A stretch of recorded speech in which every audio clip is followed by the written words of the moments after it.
এই শাওনের ফালাফালি সবচাইতে বেশি দাদা। এই যে এ ঘন্টায় ঘন্টায় মানে ছাত্রদের বিরুদ্ধে পোস্ট করছে, এই আওয়ামী লীগের পক্ষে নানান ভাবে ঘুরিয়ে পেঁচিয়ে কথাবার্তা বলছে। তো এইসব সুশীলরা তো যখন কিনা লাশের উপরে আপনার এই যে জুতা নিক্ষেপ করেছে, সালাউদ্দিন কাদের চৌধুরীর কবরে ভাঙচুর করা হয়েছে, তখন তো এরা কোনো কথা বলে না, এখন এরা হঠাৎ করে গজিয়ে উঠছে। আমি এই বিষয় নিয়ে বলবো না ইয়াস, এটা নিয়ে আমাদের আসলে অন্য একটা পরিকল্পনা করা দরকার। সেটা হচ্ছে হুমায়ুন আহমেদের যে শুটিং এর স্পটটা যেটা শাওন দখল করেছে, হুমায়ুন আহমেদ আমাদের জাতির সম্পদ, এবং হুমায়ুন আহমেদ যেটা সৃষ্টি করেছে সেটাও জাতির সম্পদ। এই সম্পদটাকে জাতীয় সম্পত্তি হিসাবে এটা গ্রহণ করতে হবে। বাংলাদেশ সরকার এই সম্পদটাকে নিয়ে হুমায়ুন আহমেদ জাদুঘর বানাবে, এটাই আমাদের আজকের লক্ষ্য হওয়া উচিত। শাওন এটা দখল করে রাখছে ব্যক্তিগত স্বার্থে, কিন্তু হুমায়ুন আহমেদ আমাদের এমন একটা সম্পদ যেটাকে ব্যক্তি একটা দখল করে রাখতে পারে না। তার সম্পদ, তার সৃষ্টি, এটার সকলের অধিকার আছে, সকলের হক আছে ওইটায় মানুষের হক প্রতিষ্ঠিত করতে হবে ওই সম্পদে। এবং ওইটার নাম যেন কি, নুহাশপল্লী। এটা নুহাশেরও মালিকানা থাকবে না, শাওনেরও মালিকানা থাকবে না, এটাতে বাংলাদেশের জনগণের মালিকানা থাকবে। ওইটাকে অধিগ্রহণ করে এইখানে হুমায়ুন আহমেদ জাদুঘর বানানো হবে, হুমায়ুন আহমেদ পল্লী বানানো হবে, এবং এইটাতে আমরা যাব, দেখব, এবং এইখানে আমরা হুমায়ুন আহমেদের স্মৃতিচারণ করবো। এটা কোনো ব্যক্তিগত সম্পত্তি হতে পারবে না। এই আওয়াজ তোলেন, শাওন থেমে যাবে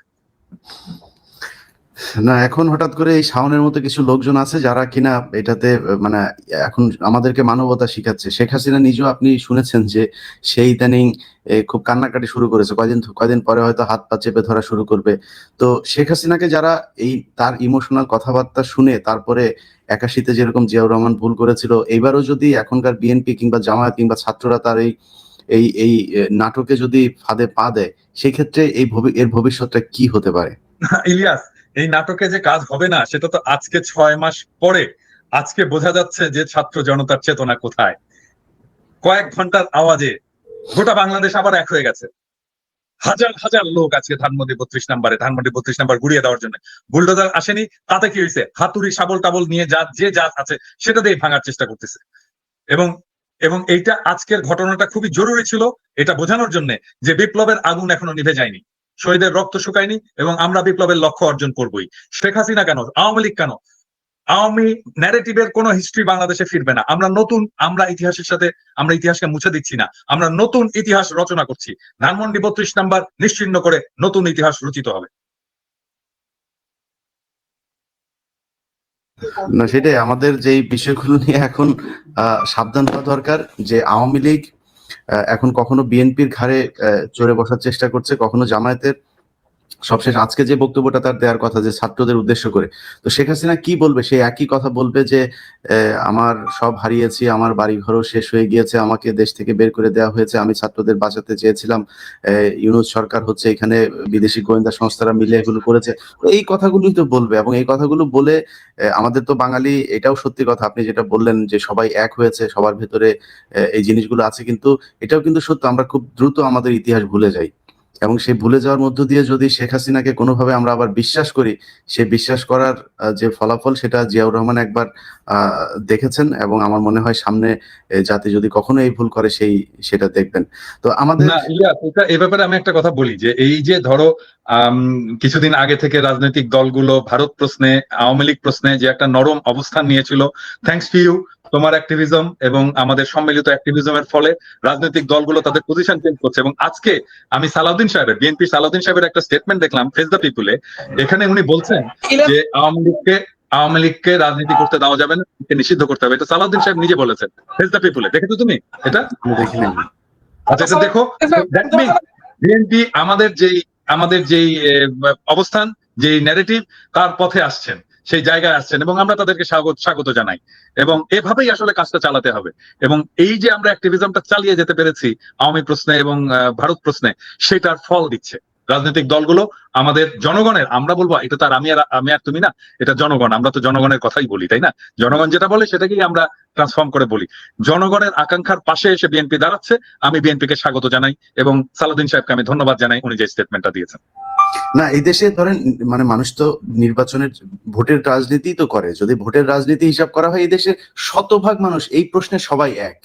মানুষ, সাধারণ মানুষ হয়তো বিক্রি হয়ে গিয়েছে। আপনি যেটা বললেন যে আমরা হয়তো খুব খুবই নগণ্য কয়েকজন মানুষ। আমরা আসলে কোনো দলেরও না, কোনো সুবিধাভোগীও না, আমাদের কোনো মূল্য নাই, আমাদের একটা কথা বললে রাখতেও চায় না।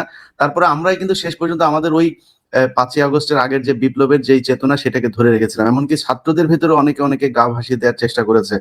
তো এই যে এই রাজনৈতিক দলগুলো যে আপনার এই প্রশ্নে তারা কিছুটা শিথিল হলো, তারা তো এই জায়গাটায় থাকলে আপনার বা আমার ভিডিও মানুষ কেন দেখে? আমরা আজকে যদি যে কথাগুলো এখন বলছি তার বিপরীত ধরনের কথা যদি বলি, কালকে জনগণ আমাদেরকে গালাগাল করবে, আমাদের ভিডিও দেখবে না, কেউ আমাদের দেখবে না, পছন্দ কেউ করবে। দেখবে না, So আমাদের কেউ আমাদের চেহারা ভিডিও দেখে দেখবে আসলে না, কেউ এখানে ভুলেই যাবে আমরা কে ছিলাম, ভুলেই রাইট, যাবে। রাইট। তো বিএনপি এবং জামায়াতের সমস্যাটা কোথায়? তাদের ভোটের রাজনীতি, মানুষের সমর্থনই যদি তাদের দরকার হয়, ওই প্রশ্নে তো বাংলাদেশের জনগণ এক, যে এই দেশে শেখ হাসিনার অস্তিত্ব থাকবে না, শেখ পরিবারের কোনো অস্তিত্ব এই দেশে থাকবে না, ভারতের কোনো আগ্রাসন এই দেশের মানুষ মেনে নেবে না। সো এই দুইটা প্রশ্নে এক হওয়াটা আমার মনে হয়, এক হলে আমাদের সাথেও যেই দ্বন্দ্বগুলো এখন আমার তো আরো দুইটা পয়েন্ট আছে, আমি জানি না, তোমার সাথে তো আমি এটা শেয়ার করছি। বাংলাদেশে একটা সাম্যের সমাজ চাই, বাংলাদেশে একটা ইনসাফের রাষ্ট্র চাই, আমার 4টা সিম্পল জিনিস।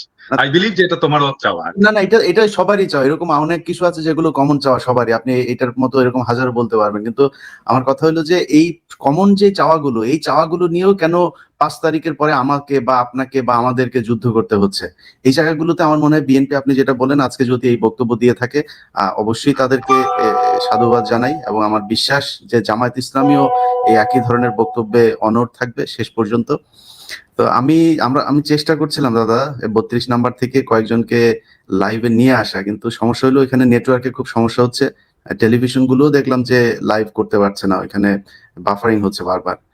তো জ্যামার ট্যামার বসিয়েছে নাকি আবার কেউ? হইতে পারে, হইতেই পারে। এটা সেনাবাহিনীকে দিয়ে সবই সম্ভব, কারণ সেনাবাহিনী এই যে গোয়েন্দা সংস্থার যে যে চাল তারা চেলে যাচ্ছে নানান ভাবে সরকারকে একটা বেকায়দায় ফেলার জন্য। তো আরেকটা জিনিস দেখো, মানে যখন ওয়াকারের দূরভিসন্ধি দিনে আমরা বলা শুরু করলাম, সেই সময় সবাই এসে আমাদের উপরে চাপ দিল না? এমন ভাব যে ওয়াকার বিপ্লবের নেতা, নতুন জাতির পিতা, মনে আছে? হুম, এখন এই যে আজকে নেত্র নিউজ একটা নিউজ করছে যে এই সেনাবাহিনীর চাপে প্রফেসর ইউনূস আয়নাঘর ভিজিট করতে পারলো না। তো এই তখন যদি আমাদের পিছনে না লেগে সবাই মিলে আওয়াজটা তুলতাম, তাহলে তো আজকে এই অবস্থাটা হয় না। না সেটাই, আমরা তো চেয়েছিলাম সবাই এক হয়েই থাকতে। তো এই যে ধরেন আপনি বইমেলার অবস্থাটাই দেখেন, বইমেলাতে ই করলো